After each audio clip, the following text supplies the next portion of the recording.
Okay, let's start. Thank you all for coming this special colloquium. Unusual format. We're going to have two speakers. It's a chance to honor one of our great professors, the great Professor Bruce Barrett. When we are close to people, maybe we don't have the right perspective and we don't know great. Your phone is too close to the right. Is move your phone away from the box. Turn it back off. It's probably your phone being next to The phone? My phone? You think it's a phone? You can hear us from the phone, close to the.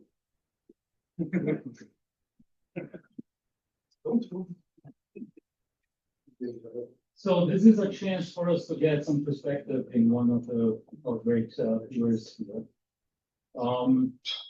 Bruce got his was an undergrad, got his undergrad degree from University of Kansas in 1961, and then he went on to pursue a PhD at Stanford University, working with one of the great statesmen of nuclear physics, Dirk Wellesch. And Bruce actually started his research career with a bang, because very early on in his PhD, he was able to predict the structure of the excited levels of a particular nucleus that was very important for many reasons, the alpha particle. And there was an experimentalist there in the faculty of Stanford who talked to Bruce and went on to perform the experiment and verified Bruce's prediction. So this was already quite an accomplishment for grad student. And then Bruce went on to a postdoc in Israel, where he started demolishing one of the dogmas of nuclear physics, working with Michael Person. And he was postdoc then in Pittsburgh, and then he was hired here in 1970 and retired in 2017. So 47 years of service to this university. In the meantime, not long after he got here, Bruce organized a conference in 1975 here in Tucson. And that conference was considered the time when that dogma that I mentioned was really flourishing. And moments like this are very important in physics because one has to then come up with another way of doing things, surprises. And that was preoccupation of Bruce for many, many years, the preoccupation of the whole field. Until Bruce, with James and collaborators, proposed a way forward. And this way forward is called the no-core shell model, and I'm sure that James is going to tell us more about it. So Bruce was really a pioneer, and it's time to pay tribute to his work. Who is going to tell this story? Well, the first one is Professor James Barrett from Iowa State University. James, in addition to being this long-term collaborator of Bruce, was also a collaborator to the very end. And I talked many times with Bruce towards the end, and really one of the brightest points at that point was the fact that James was keeping him involved in research, and I think Bruce's last paper was with James, right? Right. So, James, we're very honored to have you here. I'm not going to do much of an introduction to you because this is focused on Bruce, but thanks a lot for coming here.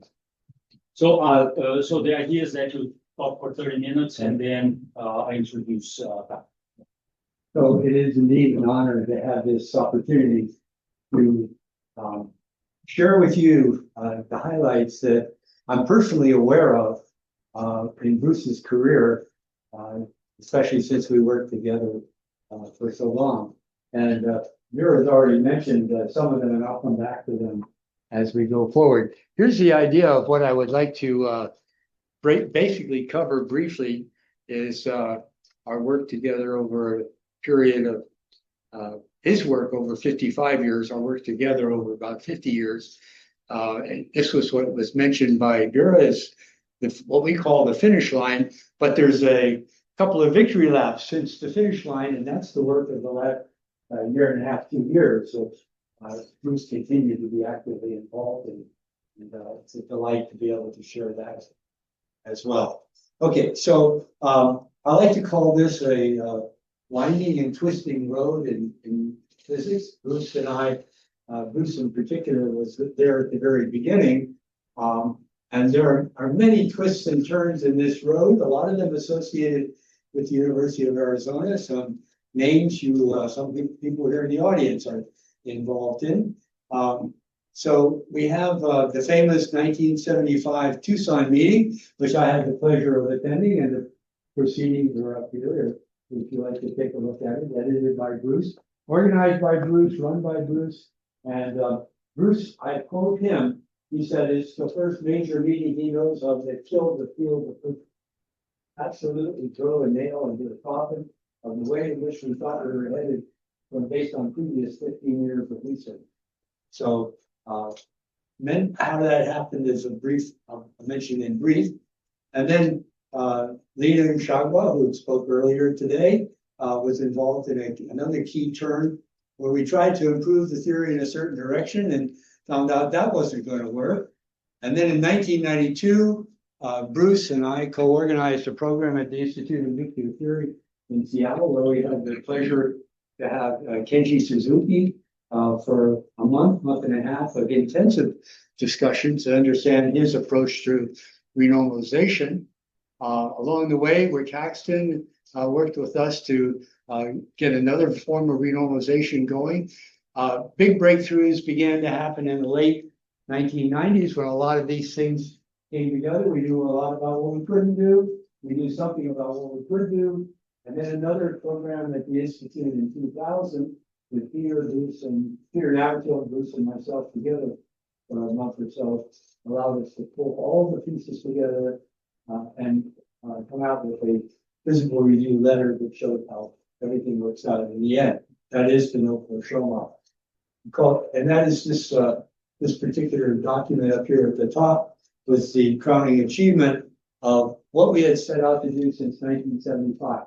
Took 25 years of hard work, multiple research projects along the way. Another PhD student from Arizona was critically involved in showing that some of the effects we were worried about did persist a higher order than what we had been able to demonstrate up to that point. As a capsule summary here, together, Bruce and I have this many papers.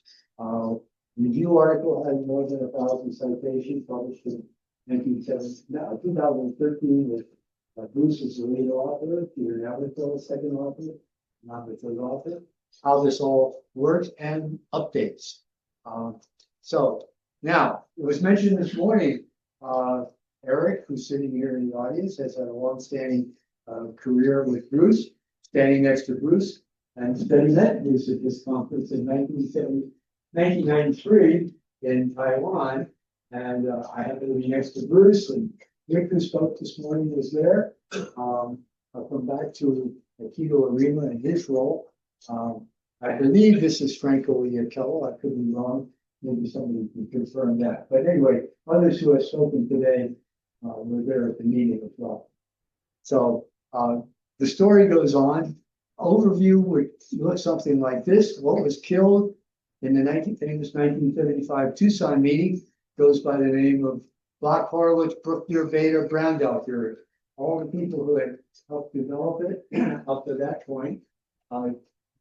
Kuhl and Brown had applied it to nuclei, and it looked like everything was rosy until Bruce Barrett came along with Michael Pearson and said, third order doesn't converge.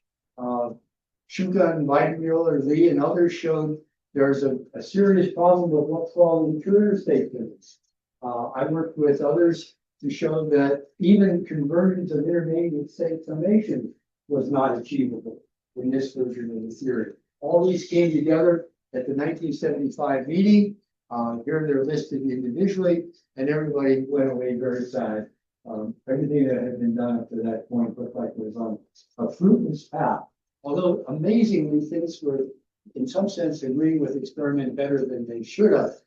So what to do? Well, then began a long period of time where people said, okay, perturbation theory doesn't work.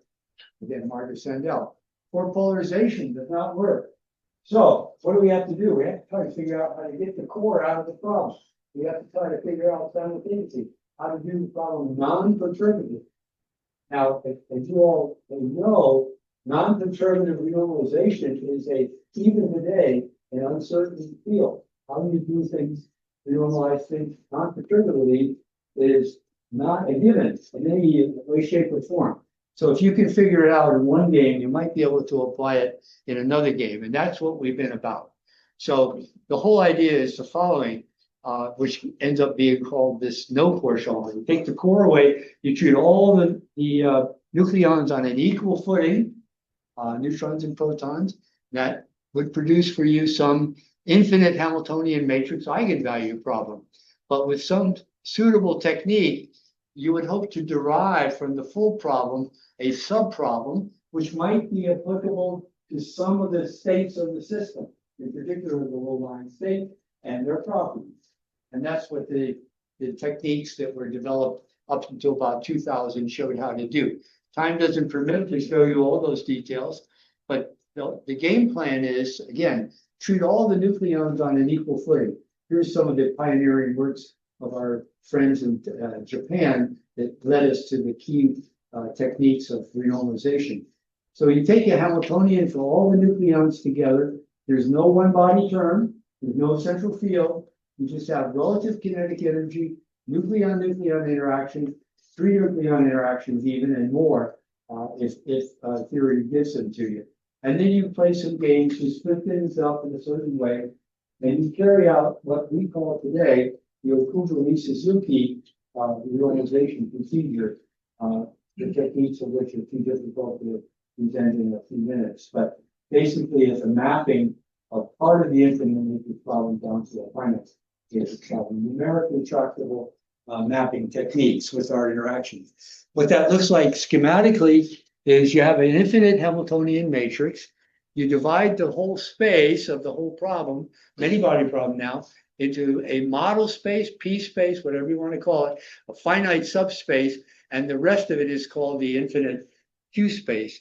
And the techniques allow you to project this with change of the definitions of the Hamiltonian itself into a model problem in a subspace called the effective Hamiltonian, and something else which you don't worry about, but in principle is also solvable, which is the rest of the Hamiltonian physics. Nothing is lost. Everything's been mapped to a new problem with reduced degrees of freedom for a finite subpiece of the problem.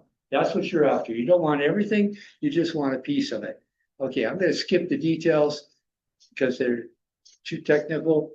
But I do want to point out that once proven successful in about 2000, a lot of people jumped on this because they recognize this is indeed a profitable way to go for many, many things. So there are many offshoots of this.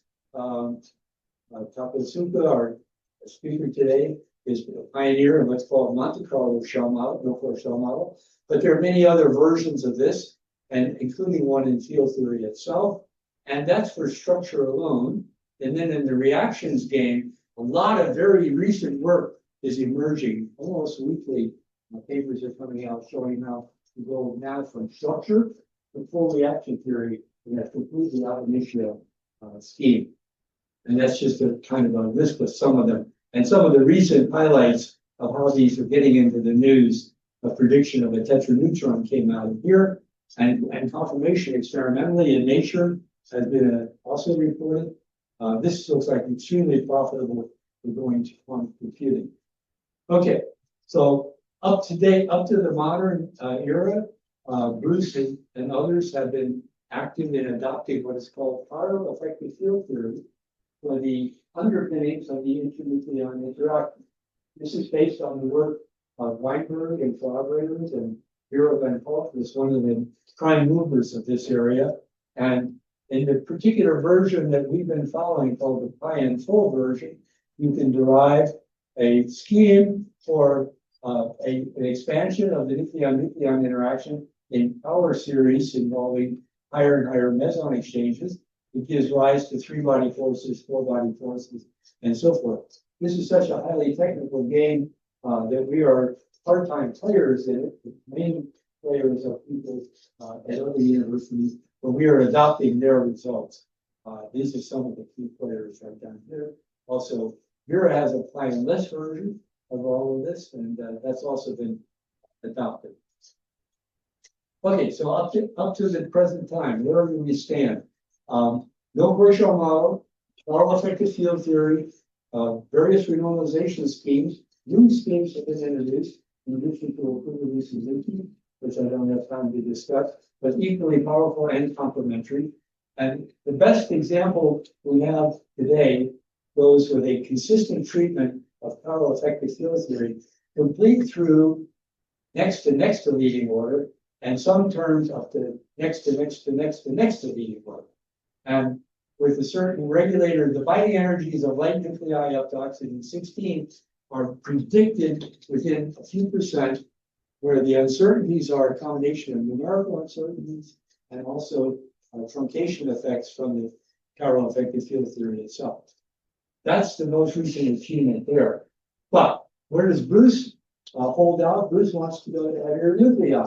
So we go back to the original problem, which was killed in 1975. How do you get an effective field theory up to the heavier system? The no-4 won't get you there. You got to put the 4 back. So how do you do that?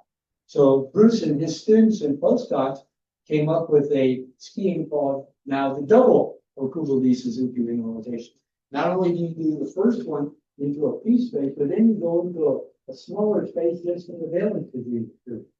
And that's schematically shown here. Here's the original no-core shell model. That's in 2000. Then around 2010 and following that, you subdivide that problem again into 2 subproblems, both of which are finite here. In this case, you do it just for the valence degrees of freedom. So that got off to a good start. Earl Dickman, whose message was read this morning, was a visitor here at Tucson. He and Alex Dusetsky, one of Bruce's students, led this project very nicely to get the first valence sp shell interactions out. Fast forward to very recent, and this is where the work of the last 2 years comes out. Bruce with Rockwood, very much in this business. Let's go into the sp shell. Let's practice this with no core shell model input. Use the second Okubo-Lee-Suzuki and see what you get. The input here is a Carl effective field theory Hamiltonian process through Okubo-Lee-Suzuki. And here's the ground state rotational band that it produces in a valence calculation. Here's experiment. No free parameters here. And then you have the excited rotational band.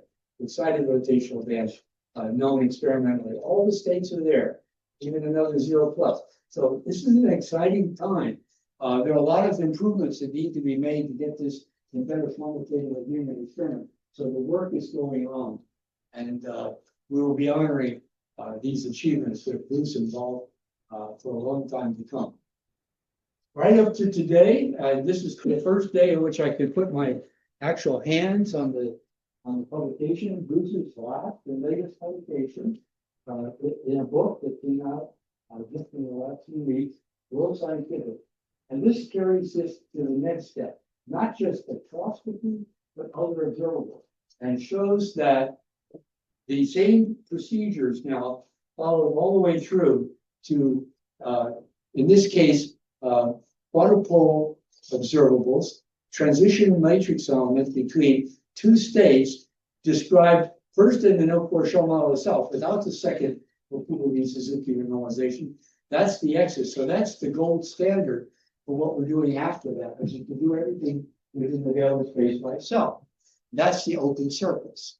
And that is even, that all of this is with the second Kubali Suzuki, and if you were perfect with no shell model, you'd be on the line.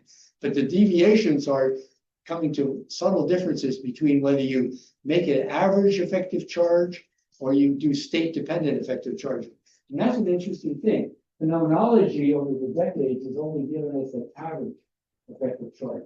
Theory says, no, you should have state-dependent effective charging. You can derive those now. And that, what you see out of that is that the circles tell you you get much better results if you do the state-dependent effective charging. It's what theory says you must do. You should do. You get an approximate result with average effective charges. And that's here in this latest volume. And thanks to Taka, who brought this with him from Europe. He got his copy in Europe. Okay, so swinging over to the last topic, I wanted to touch upon another main theme of today's presentation this morning, and that is Bruce wasn't just a first-grade world-leading scientist. He had the best interests of the world and the community of scientists and the community of all people at heart. He was a avid pursuer of international cooperation in science, involving not just first world countries, but also developing countries. And this is not easy, not an easy business, as you might imagine. So he was very active in so many ways. His works in developing international collaboration span 6 continents. And these are people who have been here to have sent people to Tucson, and Bruce has visited with them as well. Sometimes students and postdocs have come from these continents to work with Bruce and others. Among his positions elected and appointed, he served many years in the American Physical Society's Committee on International Scientific Affairs and on its Forum on International Physics, and served also as chair of those committees. He's lead organizer of many international meetings. He's also had 3 major programs at the Institute for Nuclear Theory in Seattle. He's also been a frequent participant of ECP STAR, which is the Institute for Heads in the European Institute. He's a mentor of many international students and scholars, and many of which also spoke today, and have their careers launched here in Tucson. He also went after funding to actually boost these programs and was successful in achieving funding for the National Science Foundation and the Department of Energy. And this is a lot of load to carry. I don't know if you're familiar with those programs. It's extremely competitive. It's a lot of work, and it does manage to get people across the oceans. So all of this speaks to the fact that Bruce was absolutely dedicated to promoting international cooperation across borders, across cultures, and across first world, third world boundaries. And that's an absolutely meritorious legacy that he leaves us with. Now, I also note that all of this was done in heavy-duty collaboration with Joan, his partner, throughout a tremendous amount of this. They've done a tremendous amount of hosting here in Tucson, a lot of which we've heard about earlier in the day.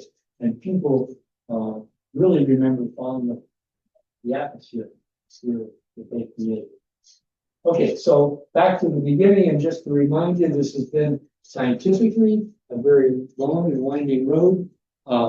It's fortunate, I think, in many ways that Bruce was able to contribute up to the latest chapters, which took us beyond that goal of the no-core shell model and back into valence effective interaction theoretical derivations as well. And the proofs have been these demonstrations of the last 2 years of papers. So thanks for your attention.